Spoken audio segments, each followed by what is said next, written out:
Olá, povo de Deus, meus amigos do YouTube. Nosso texto hoje está em Lucas, capítulo 15. Nós vamos fazer a leitura a partir do verso 20 em diante. Levantou-se, pois, ele e foi para seu pai. Estando ele ainda longe, seu pai o viu, encheu-se de compaixão e, correndo, lançou-se-lhe ao pescoço e o beijou. Disse-lhe o filho: Pai, pequei contra o céu e diante de ti. Já não sou digno de ser chamado teu filho. Mas o pai disse aos seus servos: Trazei depressa a melhor roupa e vestilha. Ponde-lhe um anel no dedo e alparcas nos pés. Trazei também um bezerro cevado e matai-o. Comamos e regozijemo-nos, porque este meu filho estava morto e reviveu, tinha se perdido e foi achado. E começaram a regozijar-se.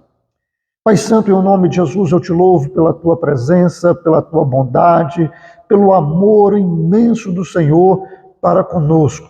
Te peço, Pai querido, que me conceda graça ao compartilhar a tua palavra, que é a palavra do Senhor, que é a palavra que vem dos céus, e que essa palavra venha abençoar quantos o Senhor, ó Pai querido, quiser, quantos o Senhor pretender, que essa palavra venha chegar a cada um deles.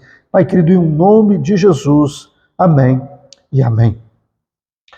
Bom, meus irmãos, antes de entrarmos no esboço, no sermão, eu peço a sua cooperação, que você seja um cooperador conosco na proclamação do Evangelho do Senhor. Ao ver esse vídeo, que você curta, que você comenta, você coloca aí um boa noite, um bom dia, um paz do Senhor, um gostei, um não gostei, ainda assim é um comentário, não é? Isso faz com que a plataforma entenda que as pessoas estão ou gostando ou não gostando da mensagem e vai entregar ela para mais pessoas também.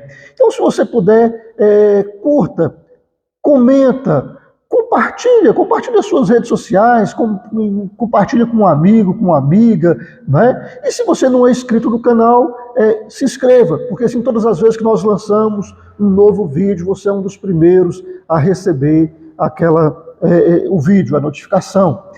Então, dito isso, vamos para a palavra do Senhor, nosso Deus.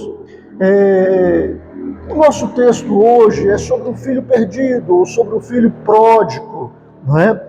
Esse texto está aqui em Lucas e ele está num contexto em que outras parábolas falam de situações de perda e de encontrar aquilo que se perdeu, não é? Fala da ovelha perdida, que o pastor, então, ele guarda o rebanho que estava com ele, deixa esse rebanho protegido, guardado, mas vai em busca da ovelha perdida e encontra ferida, coloca ela nos ombros, cura as feridas dela e reintegra ela no aprisco. E houve uma grande alegria por ter encontrado essa ovelha perdida.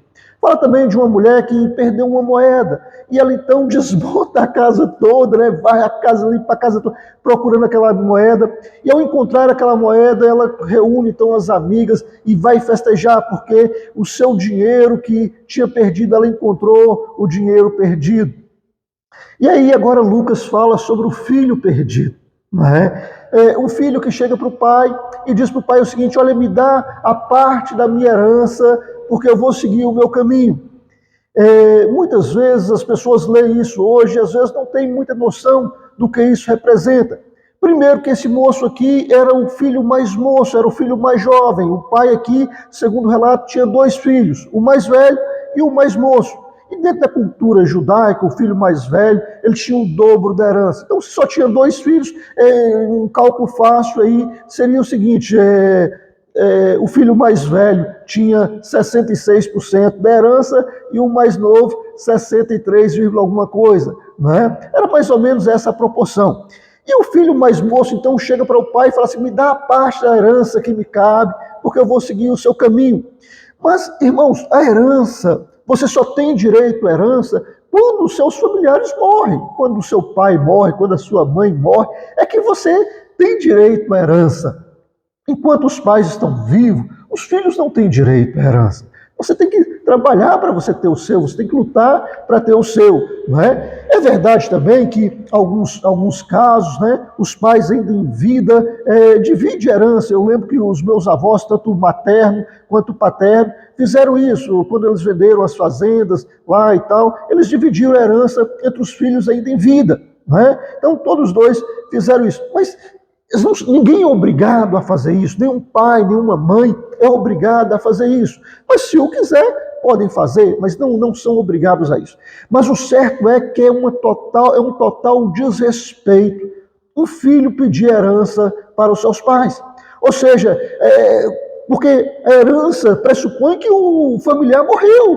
Então, quando você pede a herança antes, é como se você estivesse julgando que aquela pessoa está demorando para morrer, como que aquela pessoa está atrapalhando você, está atrapalhando seus projetos de adquirir o que é do outro. Não é seu, é do seu pai, é da sua mãe.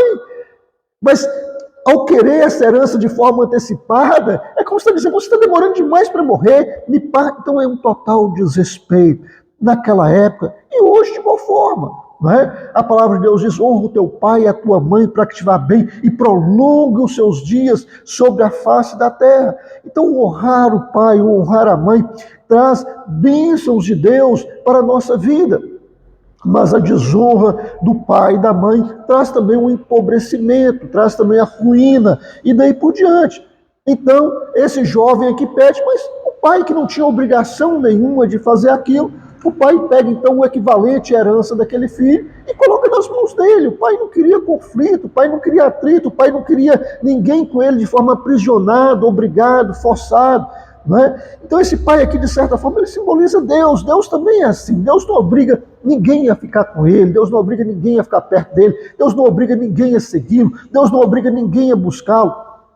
Se hoje, porventura, eu levanto e faço a minha oração, bem, eu que ganho com isso, não é? Mas se eu deixo de fazer, Deus não me obriga a fazer. Eu costumo postar um vídeo toda quinta-feira no YouTube, não é? Na semana passada eu viajei e tal, e o hotel que eu estava na internet muito ruim, acabou que eu não postei a mensagem. Mas ninguém é obrigado, ninguém me obriga a postar. Eu posso, que é um prazer para mim proclamar a palavra do Senhor, é uma satisfação muito grande que eu tenho de proclamar a palavra de Deus. Então Deus não nos força. Então aquele pai, de certa forma, ele simboliza um pouco Deus. Então ele não contende com o filho, ele não briga com o filho, ele não discute com o filho, ele não obriga o filho a ficar. E nem por causa da resposta ele podia obrigar o filho a sair fora, e sair fora sem nada. Não é? Sem herança nenhuma. Mas não, ele deixa o filho livre para escolher ou ficar ou ir. E lá, você quer a sua herança? Então toma, pôs nas mãos dele a herança, o equivalente à herança do filho. E o filho então sai, vai para um outro país, vai para uma outra terra. E a palavra do Senhor nos diz que ele gasta os seus bens de forma dissoluta. O que é dissoluta? Dissolutamente, ele pôs a perder os seus bens, porque enquanto ele estava com o pai, aquilo que ele tinha era sólido, ainda que não era dele, ainda que já não fosse dele naquele momento, mas ele usufruía de tudo que era do pai. Era algo sólido, era algo firme, era algo abençoado, era algo que tinha ali a bênção do pai, que tinha a bênção da família, que tinha a bênção de Deus. Né? E quando ele pega esses recursos de forma indevida, antes da hora, de forma desrespeitosa, ele lança mão desses recursos e ele vai para um outro país e fala que ele gasta tudo de forma dissoluta, ou seja, é como se aqueles bens que antes eram sólidos, que antes eram firmes, diluísse, dissolução, esse é diluir, né? Ou seja, virasse água, virasse líquido, escapasse pela mão. Alguém consegue segurar uma água na mão? Não por muito tempo, ela vai saindo, vai esvaindo, né? Assim era a riqueza daquele rapaz, assim era a herança dele na sua mão. Ou seja, uma herança adquirida de forma errada, de forma equivocada, escolhas erradas, posicionamentos errados, e aqueles recursos na mão dele ia se esvaindo, ia se perdendo, ia embora, até que ele se viu em total desprovido de capital, gastou tudo quanto tinha. E ele procura então os anciãos daquela terra, né, em busca de um emprego, e o emprego que ele conseguiu era algo que na terra dele era numa posição desprezível, era algo desprezível, que era ser cuidador de porcos. Na casa do pai dele provavelmente nem porcos tinha, porque os judeus consideravam um animal imundo cerimonialmente. Então os judeus não tinham porco em casa. Então tinha outro tipo de criação que os judeus consideravam limpos. Provavelmente tinha ovelhas, provavelmente tinha gado, mas porco não tinha. E o único emprego que ele conseguiu foi ser cuidador de porcos. Cuidador de porcos. Mas era um emprego tão terrível que diz que ele desejava comer a comida dos porcos e não lhe era dado. Ele tinha desejo de se alimentar com a comida dos porcos, as alfarrobas que davam para os porcos, e não lhe era dado. Ou seja, o alimento que ele adquiria, o alimento que ele tinha para a sua subsistência, era inferior à ração que os porcos comiam, ao alimento que o porco comia. E naquela situação de perda, naquela situação de pobreza, naquela situação de desprovimento, aquele rapaz pensa na sua situação, pensa na sua casa, pensa na sua família, pensa no seu pai, e ele toma então uma atitude de dizer para o pai: pai, eu pequei contra os céus, eu pequei contra o Senhor, eu agi errado, mas eu estou de volta aqui, me receba ao menos como um dos teus empregados, porque já não tenho direito mais de filho, porque o meu direito de filho eu peguei, joguei fora, perdi, joguei tudo fora, diluiu nas minhas mãos, sumiu das minhas mãos, a minha condição, a minha dignidade, o meu valor, tudo isso sumiu, esvaiu-se de mim, mas me recebe pelo menos como um dos seus empregados. E ele então retorna para a casa do pai. E a Bíblia fala que ao longe o seu pai o viu. Ou seja, antes dele chegar próximo, ainda a uma certa distância, o pai o avistou. E diz o texto que o pai correu até ele. Mas o interessante é que quando nós pegamos o contexto das parábolas de Lucas, no caso da ovelha perdida, o pastor ele vai atrás da ovelha perdida. No caso da mulher que perde o dinheiro, ela vai procurar o dinheiro. Mas no caso do filho, que espontaneamente, de forma, escolheu sair e se perder, o pai não foi atrás. O pai não foi buscar. Mas uma vez que o filho vem, e ele já entra nas propriedades do pai, já entra ali no contexto ali daquilo que pertencia ao pai, o pai corre até ele e o abraça e o beija. Isso, meus irmãos, simboliza intimidade, o abraço, o beijo, simboliza intimidade. E ele então começa a pedir perdão ao pai, o pai não deixa nem ele completar a situação e já chama os servos para que vistam aquele moço das melhores roupas. Provavelmente estava maltrapilho, provavelmente estava muito maltrajado, talvez até mesmo fedendo a porcos. Mas assim, mesmo assim, quando aquele rapaz resolve voltar para o pai, quando ele entra nas propriedades do pai, quando ele dá um passo em direção ao pai, o pai corre até ele e o abraça e o beija. O pai ignora tudo aquilo num primeiro momento, mostrando assim que o pai o considerava como filho, ainda que ele fez besteira, ainda que ele agiu errado, ainda que agiu de forma imprudente, ainda que agiu de forma desrespeitosa. Mas uma vez que a atitude dele foi de voltar, o pai o recebe. E o recebe com intimidade, um abraço, um beijo. E manda os servos pôr nele a melhor roupa. Irmãos, quem andava nu naquela época eram os escravos. Eram as pessoas vencidas na batalha, vencidas na guerra. Era conduzido de um lugar para o outro, muitas vezes nu, ou às vezes semi-nu. Provavelmente o rapaz não estivesse nu, não era um escravo, não chegava a uma posição dessa, mas estava muito mal vestido, e o pai manda que trouxesse sobre ele a melhor roupa. Manda que coloque sobre os dedos dele um anel. A roupa, porque o Filho de Deus, os filhos de Deus, precisam ser encontrados vestidos e não nus. Vestidos no sentido de que está coberto com a presença de Deus, debaixo da graça de Deus, debaixo da proteção do Senhor, debaixo do favor do Senhor, debaixo da autoridade de Deus. Então precisa estar vestido, não pode ficar nu. O anel no dedo, o pai estava devolvendo para ele a autoridade, porque os senhores naquela época usavam um anel no dedo para firmar os seus contratos, para firmar os seus acordos, para estabelecer ali. Então o pai estava devolvendo para aquele moço a dignidade, a autoridade de filho, estava restaurando nele a condição de filho, e manda que colocassem nele sandália para os pés, porque quem andava descalço era o escravo. E aquele moço agora estava vestido como filho, calçado como filho, e com anel no dedo como filho, para firmar os acordos, firmar os contratos e ter uma vida diante do Pai. Como eu disse, no caso da ovelha perdida, o pastor protege as 99 e vai em busca da perdida. No caso do dinheiro perdido, a mulher desmonta a casa toda, varre a casa toda e procura a perdida. Mas no caso do filho perdido, o pai não vai atrás dele. Foi ele que escolheu, foi ele que fez a escolha, ele que saiu, o pai não mandou embora, o pai não expulsou de casa, o pai não... Mas ele escolheu. Deus respeita a sua escolha, Deus respeita a sua escolha. Ele pode não gostar da sua escolha, ele pode não concordar com a sua escolha, ele pode entender que a sua escolha é uma escolha que vai te trazer muita dor, muito sofrimento, muita angústia, mas ele vai respeitar a sua escolha.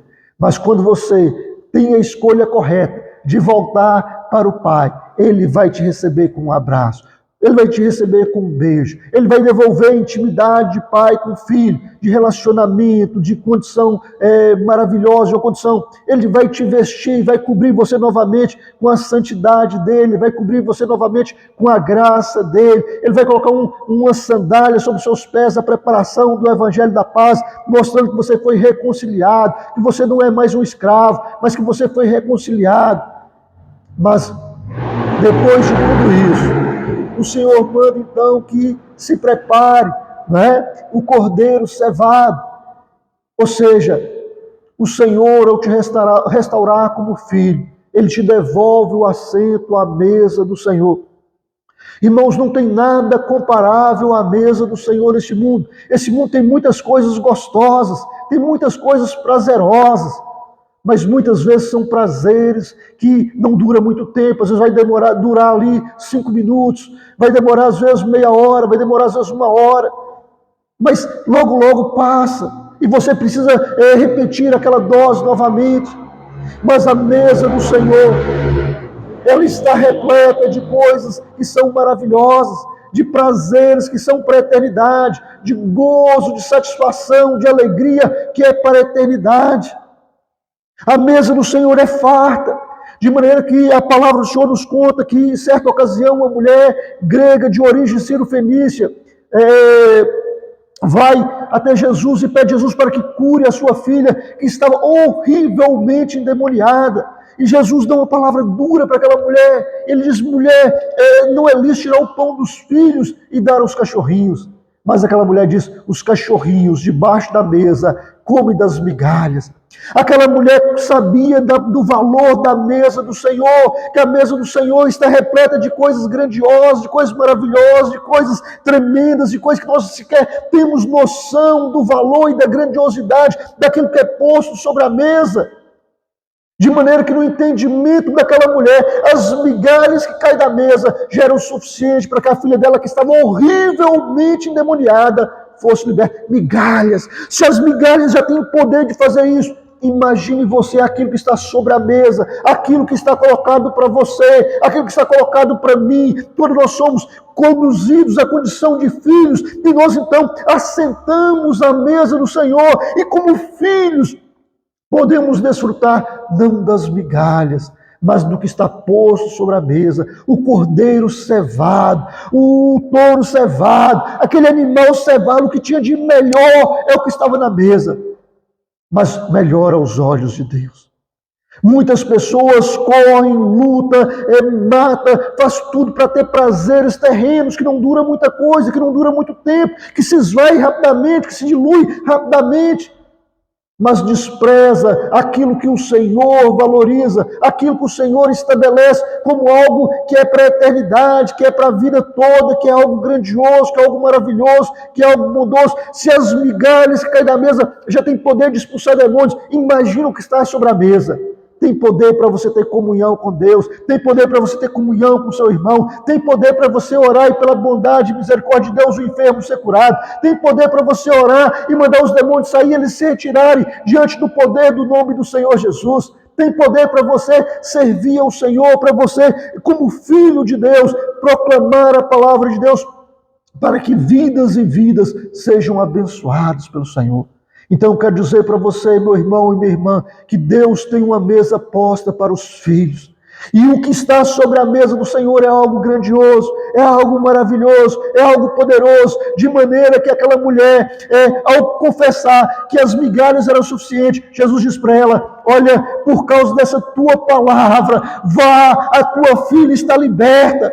Ou seja, por aquela mulher entender, discernir, compreender que a mesa do Senhor está repleta de coisas maravilhosas e que a migalha que cai da mesa já é o suficiente para fazer isso. Imagina você, como filho, podendo desfrutar do que está sobre a mesa, como que Deus vai te usar, como que Deus vai te capacitar, como que Deus vai fazer coisas maravilhosas através da sua vida. Então, meu irmão e minha irmã, ainda que você porventura fez uma escolha errada, distanciou do Senhor, afastou do Senhor, mas esse filho que estava perdido, ele teve uma atitude: eu vou voltar para a casa do meu pai, eu vou pedir arrego, eu vou confessar que eu errei, eu vou confessar que eu agi errado, eu vou pedir perdão.